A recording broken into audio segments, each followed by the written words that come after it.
OEB-TV, uma realização da Ordem dos Economistas do Brasil. Olá, economista, prezado telespectador, prezada telespectadora, é um prazer estar com vocês mais uma vez aqui na TV da Ordem dos Economistas do Brasil. E hoje tenho a grata satisfação de conversar com meu querido amigo, o professor Antônio Lanzana, consultor de empresas, professor da FEA USP e um brilhante economista brasileiro do qual nós aqui na Ordem dos Economistas do Brasil muito nos orgulhamos. Prezado Lanzana, tudo bem contigo? É uma honra estar contigo mais uma vez aqui na TV da Ordem dos Economistas do Brasil. Oi, professor Manolo. Em primeiro lugar, gostaria de agradecer o convite e dizer que a honra é toda minha de estar participando dessa gravação junto contigo. Um prazer enorme estar aqui discutindo aí a situação econômica do Brasil, nossas tendências e assim por diante. Lanzana, uma questão que eu sempre tenho ouvido de colegas que não são exatamente economistas, são pessoas como essas que estão nos assistindo, que têm muita preocupação, porque a mídia está enfatizando muito a questão do fim do auxílio emergencial.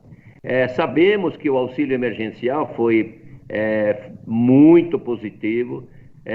O auxílio emergencial manteve o ritmo dentro do possível, o ritmo da atividade econômica. Sabemos que os números mais atuais relativos ao tombo de 2020 já estão próximos de 4,5%, e como ainda faltam os dados de novembro e dezembro, é até possível que o tombo seja inferior a esses 4,5% que já estão no chamado relatório Focus. Mas o pessoal sempre fica dizendo, olha o que está acontecendo, o auxílio diminuiu de R$600 para R$300 e termina no final do ano. E como é que será o ano que vem? Mas sobre o ano que vem conversaremos daqui a pouco. Enfim, o auxílio emergencial ajudou sobremaneira, mas está havendo, mesmo assim, um volume fantástico de pessoas desocupadas. O último número da PNAD contínua no tempo de Covid-19 já mostrou 14,1 milhões de brasileiros desocupados, fora os desalentados e fora outros tantos milhões que estão invisíveis, segundo as estatísticas do IBGE. Então, eu gostaria que você mostrasse um pouco para o nosso telespectador, para a nossa telespectadora, esses efeitos do auxílio emergencial por vários setores, e o efeito está diminuindo pouco a pouco sobre o nível da atividade econômica.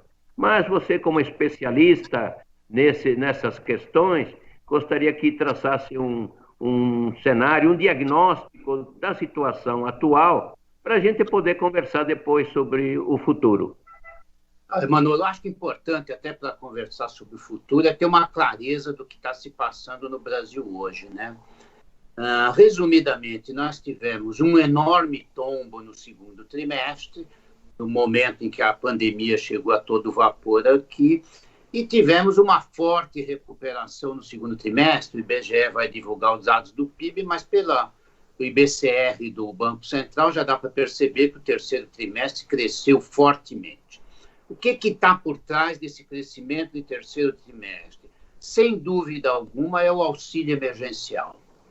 Se a gente olhar, vou arredondar um pouquinho os números, se a gente olhar os dados da PNAD Covid, a gente vai perceber o seguinte: no terceiro trimestre, sem o auxílio emergencial, a massa de rendimentos do trabalho, incluindo aí formal, informal, funcionário público, autônomo, tudo isso, daria uma queda média de 10%, sem o auxílio emergencial.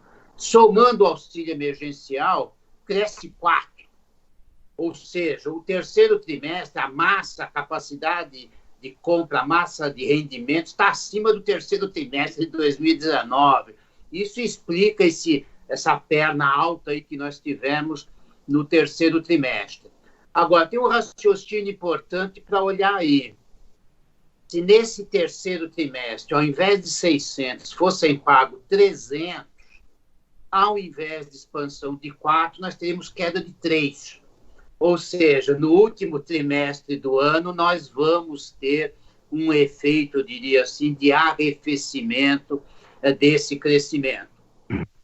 Então, eu acho que, primeiro ponto, o que nós temos de estatística mostra um comportamento forte para cima, mas ele não é sustentável no quarto trimestre. Esse é um primeiro ponto da nossa observação. Um segundo ponto, que eu acho que é sempre bom chamar a atenção, há um comportamento muito heterogêneo entre os segmentos. Então, quando a gente olha, por exemplo, agronegócio, vai de vento em popa, com dólar acima de 5, preço se recuperando lá fora, com o crescimento da China, o campo está rindo à toa. A gente olha a área industrial, recuperou bem também, e alguns segmentos de serviços, segmento do ponto de vista de contas nacionais, né? Comércio está indo bem também.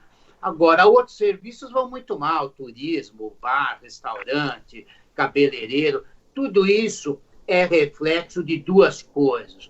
Primeiro, as medidas de isolamento, e, em segundo lugar, o efeito do auxílio emergencial. O auxílio emergencial mudou a composição da demanda na economia brasileira. Você teve aí o que nós economistas chamamos de efeito de substituição. Você consumiu menos serviços e sobrou mais renda para comprar no comércio e para comprar na indústria.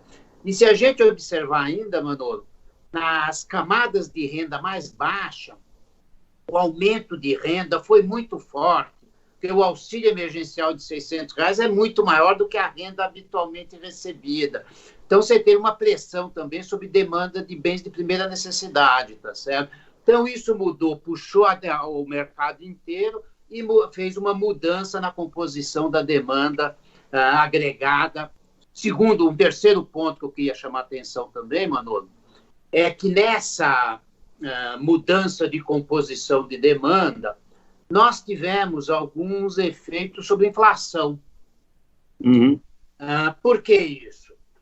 De um lado, essa mudança de estrutura de demanda, que foi mais forte em bens agrícolas, principalmente, veio ao mesmo tempo em que a exportação de produtos agrícolas está maravilhosamente alta. Preço forte, China crescendo. Então, nós tivemos aí, momentaneamente, um descompasso entre oferta e demanda de bens essenciais. Isso pressionou, tanto é que o custo, dentro do custo de vida, o item alimentos está subindo muito mais fortemente que os outros. E nós tivemos também, Manolo, um problema na área industrial. O que foi feito na indústria? A indústria fez um ajuste muito forte em cima de estoque, imaginando que a recuperação ia ser muito lenta. A hora que a recuperação veio mais forte, também houve um desajuste aí na produção, aliada ao fato de que muitos preços industriais estão colados no mercado internacional. Aço, papel, celulose, são todos preços colados. Então, nós tivemos aí nesse final de ano uma pressão inflacionária, que depois a gente pode discutir um pouco melhor, mas eu acho que ela é uma pressão pontual. Ela jogou as expectativas da Focus de menos 2 para mais 3,5. Eu acho que nós vamos ter um patamar um pouco mais alto, mas não acho que nós temos o risco de um processo inflacionário mais crônico, não. Um outro ponto para a gente fechar o 2019, mercado de trabalho. Os dados que você levantou, acho que aí também há um efeito de auxílio emergencial, tá? Nós vamos assistir, nesse final de ano, um aumento das taxas de desemprego. Por quê? O desemprego, para esclarecer aqui para os nossos ouvintes, o índice de desemprego ele é medido considerando duas perguntas, né? Você está empregado ou não, e se você está procurando emprego ou não. O auxílio emergencial fez com que muita gente deixasse de procurar emprego, agora vai voltar. Em segundo lugar, a própria pandemia fez com que muita gente evitasse o contato. Então, à medida que a gente vai evoluindo, é natural, como já mostraram os dados do IBGE, é natural que a gente tenha um aumento do índice de desemprego nesse final do ano e começo do ano que vem. Lanzana, alguns colegas também, que não são economistas, me perguntam qual é o efeito que essa redução na taxa de juros e nos rendimentos auferidos pelas pessoas, qual é o efeito que isso está tendo na função consumo? Porque muitos estão dizendo, olha, imagina que eu vou guardar dinheiro na poupança. A poupança está dando 1,4% ao ano. Eu tenho aí 5 mil reais, 10 mil reais. Puxa, não rende nada. Eu vou comprar coisas que eu estou precisando. Não vale a pena poupar. Você acha que este efeito taxa de juros pode estar mudando também essa composição da demanda agregada, Lanzana? Olha, Manolo, se a gente olhar os números, contradizem um pouco essa percepção, né? Porque o volume de recursos em caderneta de poupança aumentou muito recentemente. É verdade. Normalmente, a caderneta de poupança é uma aplicação para pessoas de renda mais baixa. Até porque você pode ter uma caderneta de poupança sem ter conta bancária, porque as taxas bancárias são relativamente altas para um pessoal de renda mais baixa. Eu acho que esse é um ponto. Então, alguma mudança pode ter, mas não acho que ela é significativa em termos de mudança estrutural. Se você subir um pouquinho do nível de renda, o que a gente vai perceber? Houve uma entrada maciça de investidores de primeira viagem na Bolsa ao longo deste ano. É verdade. Me surpreende muito, Manolo, mesmo com a queda forte de março a abril, eles não saíram. São marinheiros de primeira viagem, mas parece com uma maturidade um pouco maior. E se a gente olhar de abril para cá, quem manteve recursos em bolsa, a bolsa subiu quase 70% de abril para cá.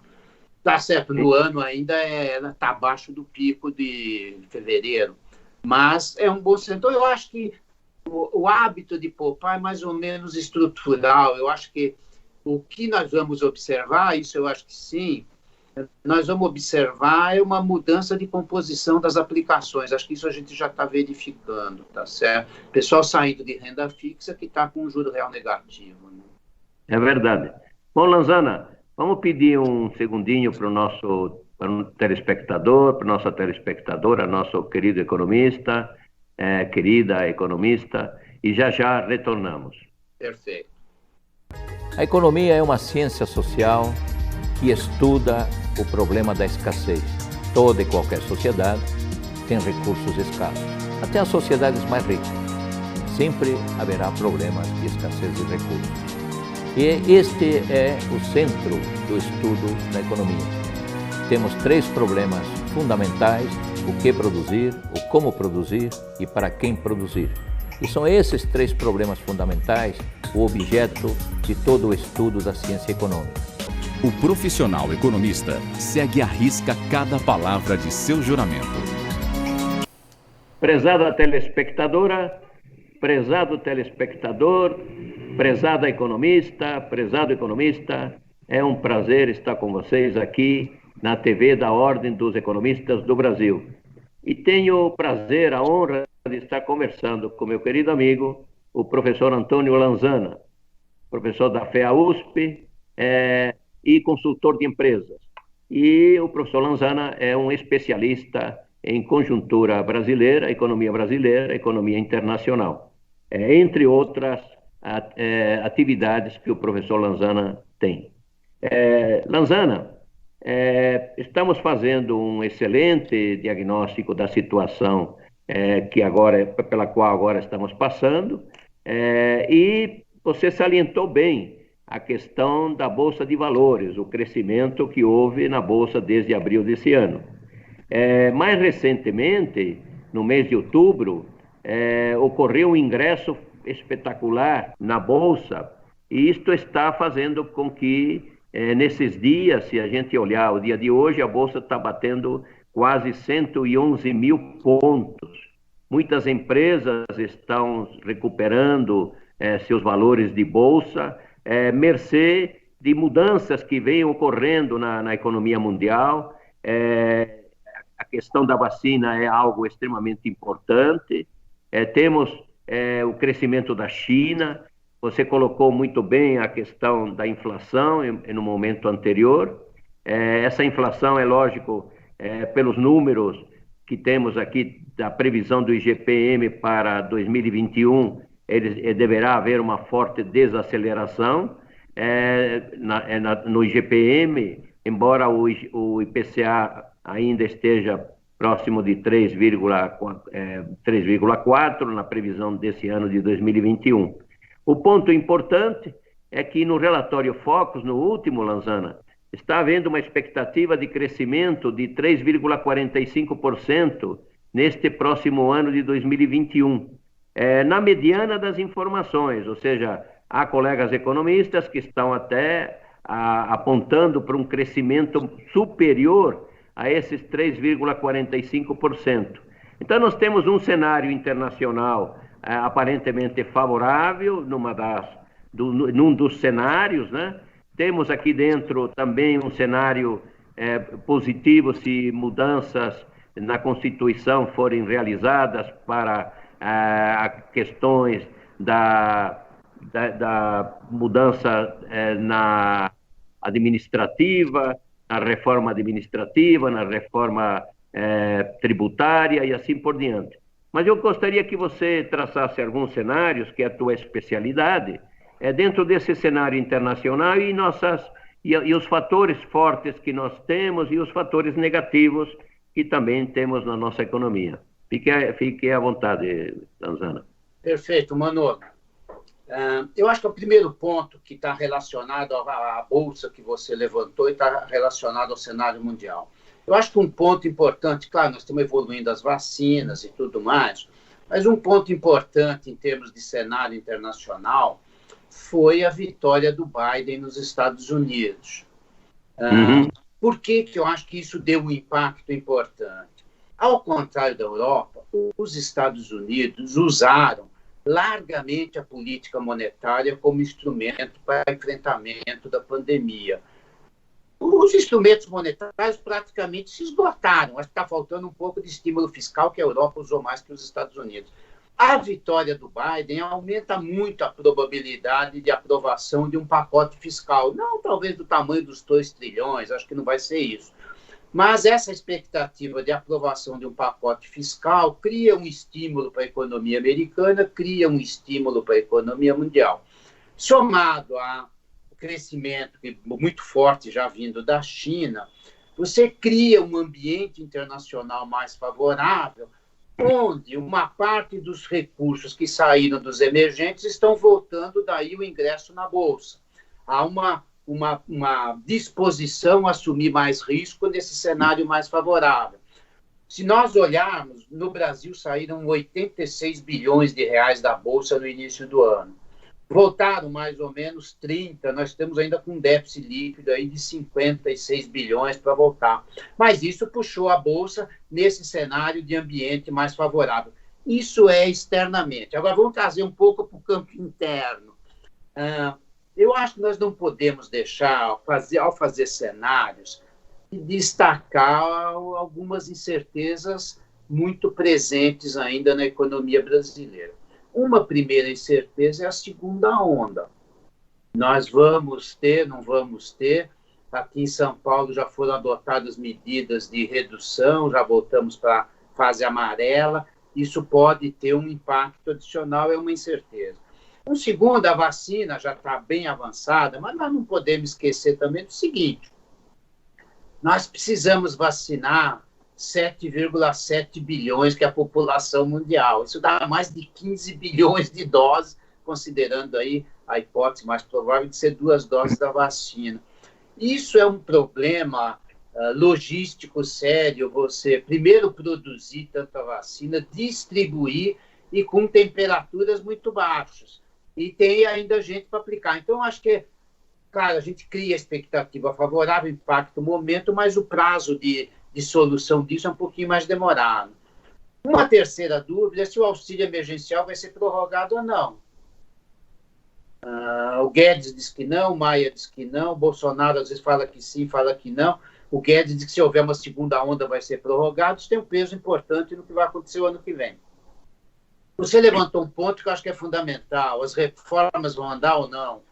Eu acho que tem duas decisões que precisam ser tomadas rapidamente. A PEC emergencial, para ver o que você pode fazer o ano que vem na área fiscal. Para mim, a PEC administrativa, a reforma administrativa, é mais importante e mais viável do que a tributária. E a tributária tem seu papel, ninguém pode negar também.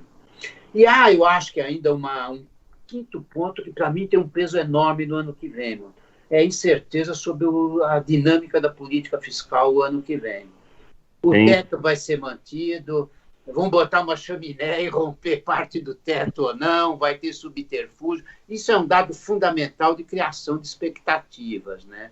Quando a gente olha o presidente preocupado quase que exclusivamente com a reeleição, o risco de algum rompimento existe para montar um programa que lhe dá popularidade. Um outro ponto que me preocupa nessa área fiscal é a perda de poder do Ministério da Economia. Eu acho que o ministro da Economia está muito mais fraco do que estava no início do governo. E nós temos muitos ministros gastadores no governo. Os ministros da área militar, que, aliás, a área militar nunca foi liberal, né? E eu acho que a gente tem um ponto ainda adicional preocupante, que é o apoio do Centrão. Um esclarecimento que eu acho que é importante fazer, que o senador Tasso Gereissati sempre comenta, o Centrão não é um grupo de pensadores de centro político, não é isso. É mais um aglomerado de gastadores do que um grupo de pensamento de centro.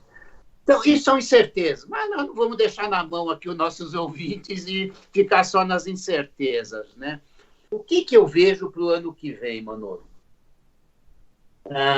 A economia vai crescer, esses 3,4%, 3,45% da pesquisa Focus, me parecem muito razoáveis.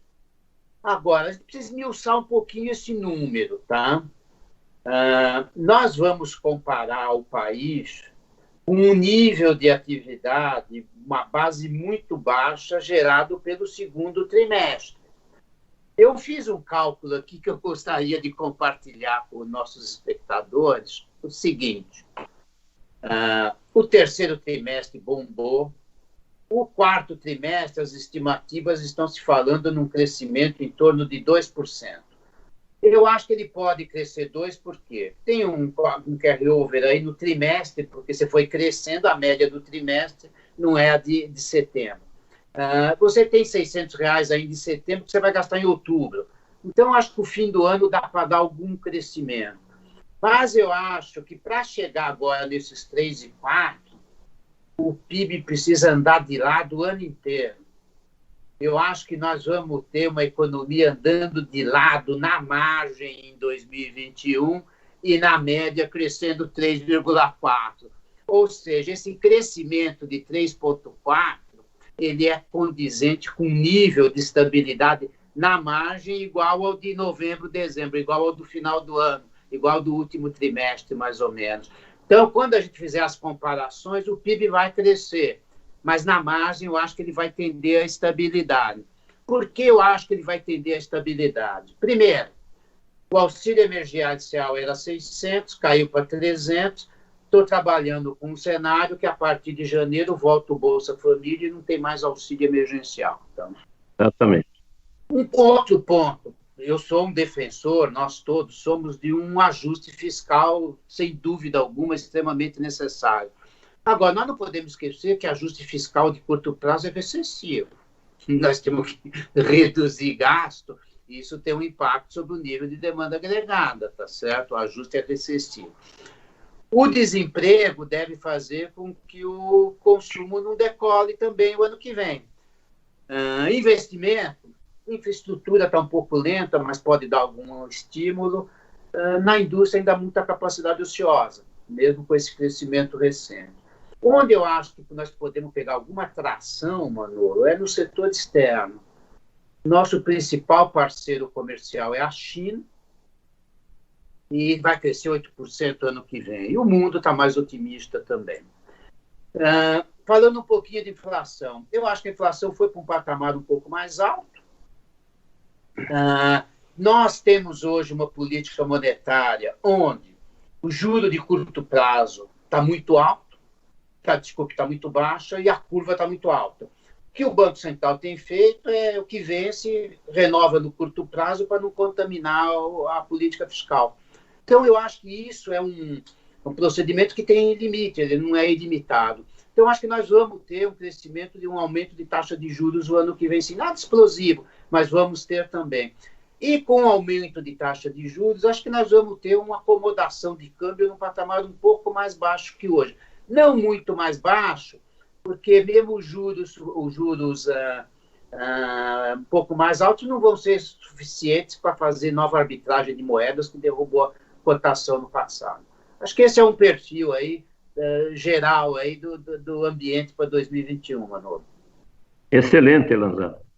Excelente. Você colocou muito bem a questão das incertezas, os pontos fortes que temos em termos econômicos, os pontos fracos que devemos atuar sobre eles para que a economia brasileira venha de fato a crescer esses 3,45% que nesse momento estão sendo previstos para 2021, mas que pode até ser maior dependendo de um conjunto de fatores que estão principalmente nas mãos do governo federal e do Congresso Nacional, da Câmara dos Deputados e do Senado da República. Lanzana, é uma satisfação, como sempre, falar contigo. São excelentes diagnósticos e excelentes ponderações sobre o crescimento. E, em nome da Ordem dos Economistas do Brasil, te agradeço muito essa entrevista que você está nos dando com essa riqueza de detalhes. Manolo, eu que agradeço. Foi um prazer enorme estar com vocês, estar com os nossos espectadores da Ordem dos Economistas do Brasil, e estou sempre à sua disposição. É sempre um prazer estar conversando contigo. Obrigado. Conversei com o professor Antônio Lanzana, um especialista em economia brasileira, economia internacional, conjuntura econômica, que nos brindou com esta excelente entrevista. Tenho certeza que você muito gostou da nossa entrevista. E até o próximo programa. OIB TV, uma realização da Ordem dos Economistas do Brasil.